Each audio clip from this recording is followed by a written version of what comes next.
and welcome to Wright Family Homestead. Today is a pretty busy day for us, and we're going to start our day out by making some bread.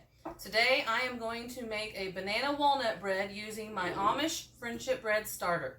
I've had this starter for about 5 years now. As you can see, I keep it in a gallon jar. And the first thing I want to do that I normally don't do the same day that I bake, it's really better to do it a day or two before, but I'm running behind, totally normal for me.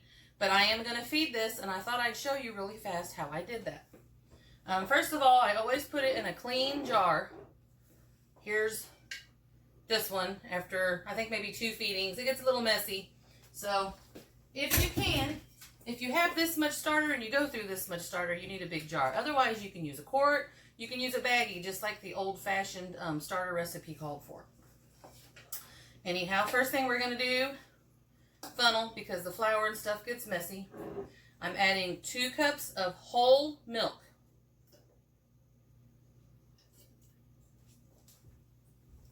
I'm going to add 2 cups of all-purpose flour. Let's see how much of this I spill.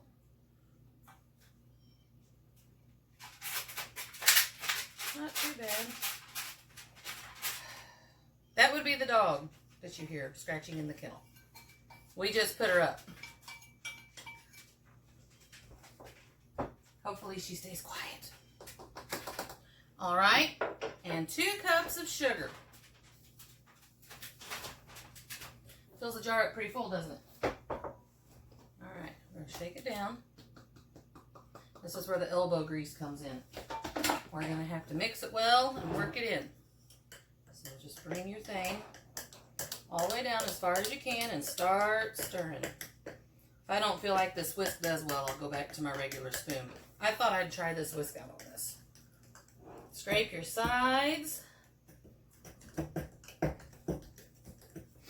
And we will go through, I go through almost a whole gallon. I usually have maybe right at a fourth by the time I'm doing my baking. And in the summertime, when we take it to the farmer's market, I have 2-gallon jugs going at a time. And we've got to scrape the sides really well. We want it incorporated.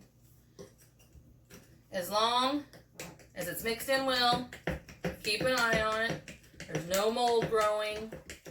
It'll be bubbly, which I probably won't be able to show you today, but maybe next time. It's happy and it's alive and it's doing fine. And I'm going to switch to my spoon if I can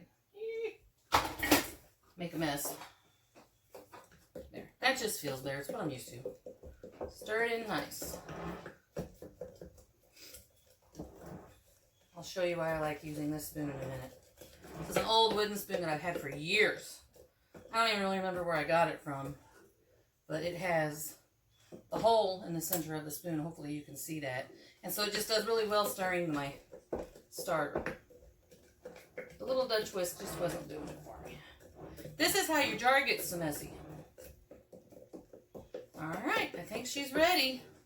And like I said before, it's better to do this a day or so beforehand. But with me running late, it is what it is. It's still usable.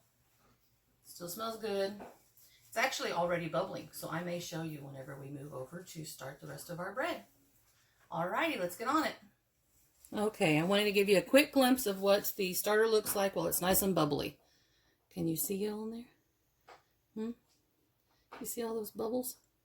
That's how you know your starter is alive and healthy and doing well.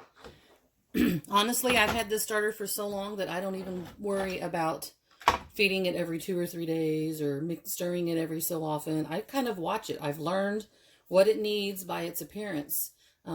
If you wait too long to feed your starter, you'll get a liquid at the top of it, and that liquid is called hooch. It's an alcohol. You can stir it back in or you can dump it off. It's not hurting anything, but it is an indication that your starter is hungry and that you need to feed it. So as long as you don't see that, as long as you stir it every once in a while, and as long as you feed it, preferably a day or so before you need it, it's good. All right, let's get started. Right off the bat, I've got a couple of frozen bananas. Looks like 3 small ones, or 2.5. Put in as many bananas as you want. You can do more, you can do less. I try to be generous, and for 2 loaves, this should be plenty. All right, we are going to have 1 cup of starter. Scrape it out good. Get all of it in there. You put a lot of work into feeding the starter and keeping it alive. I have 5 years worth of work in mine. We're going to use all of it. All right. I'm going to say all right a lot, aren't I? 1 cup of oil, any type of oil. This is just plain vegetable oil. This is not a health food. Again, this is just a sweet treat. Okay. 1 cup of sugar.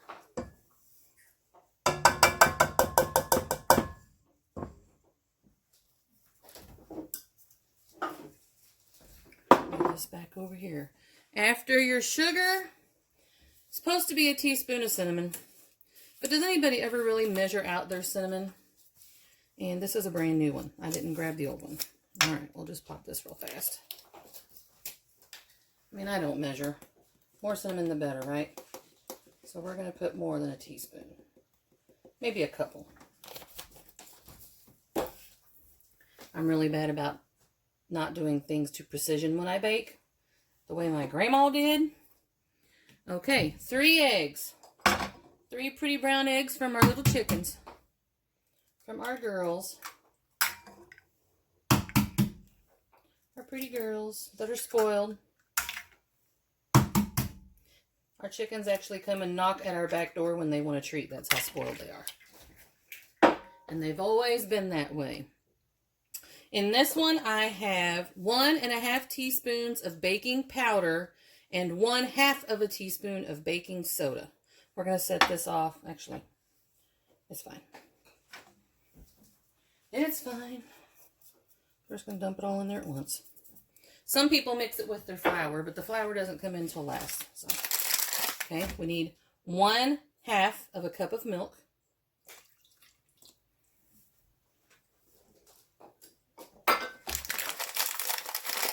And 1 box, a small box of pudding. This is banana cream for banana bread. To go with our bananas that are in the bottom of the bowl. And hopefully not super froze. Alright, we're going to load it up. Lock her in. Bring her over for you. Hopefully you can see it okay. Drop her down. Yes, I use the whisk instead of the paddle for this one.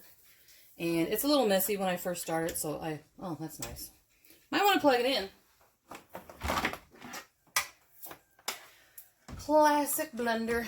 All right, here we go. I'm going to cover it because it's messy when I first started.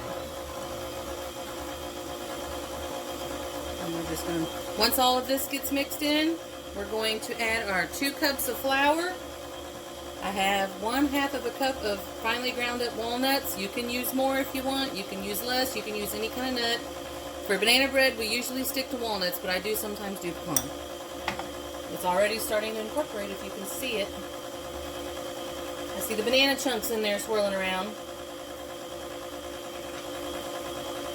Alright. Now lock her down. We're going to add our nuts. 2 cups all-purpose flour. We've just added the nuts in. I also have a little bit extra flour. There's 1/2 cup here. I may not use it, but sometimes your fruit, especially if it's been frozen, will have a little more moisture content, and you need to have a little bit more flour. So we're going to bring her down again. This is so weird. I'm not used to having to behave myself, I guess. Alright. Let's turn it on. See how she looks in just a second.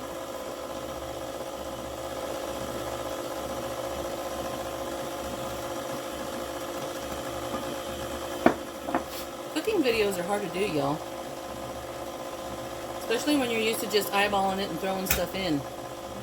It's not easy. Add a little more. You do not want to over stir this. You don't want it to be tough.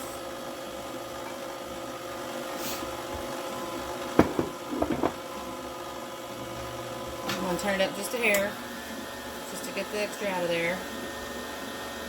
See, from the center it's starting to go out. There it goes. Flour's gone. Alright. Good. Good. We're going to scrape it down. Super easy to make. The longest part about making this bread is waiting on the oven. By the way, if I haven't already told you, and I do think I forgot, you need to preheat your oven for 325 degrees. All right. I'm going to remove the whisk.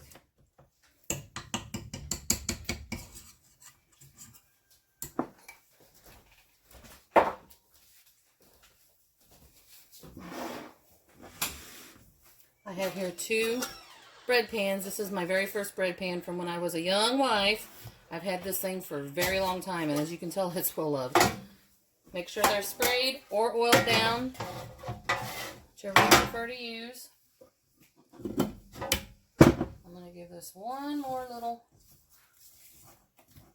stir just to make sure everything's incorporated in.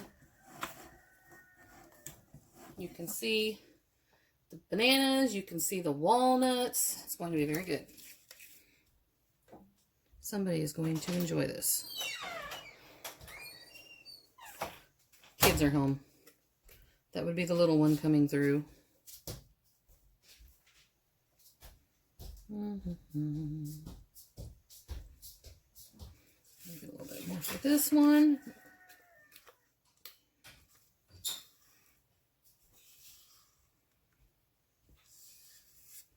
It's really hard to get them perfectly even, and I'm just slopping this stuff everywhere. A good time for cleaning. Okay. We're going to put this in the oven at 325 degrees for 1 hour to 1 hour and 10 minutes, depending on how long it needs to bake. And then we'll be back with you. Well, that's it for today. It took about 1 hour and 5 minutes for this batch of bread to finish. Jesse says it smells like pancakes. Because he wants pancakes, right? Right. But anyway, we appreciate you joining us today. We hope that you're able to use this recipe to make your own banana walnut bread if you have an Amish Friendship Bread starter. If you don't already have one, why not start one? It's super easy. Thank you for joining us. Take care. Do what you can right where you are. In Psalms 34, verse 8. Oh, taste and see that the Lord is good. Blessed is the man that trusteth in him. Bye. Bye-bye.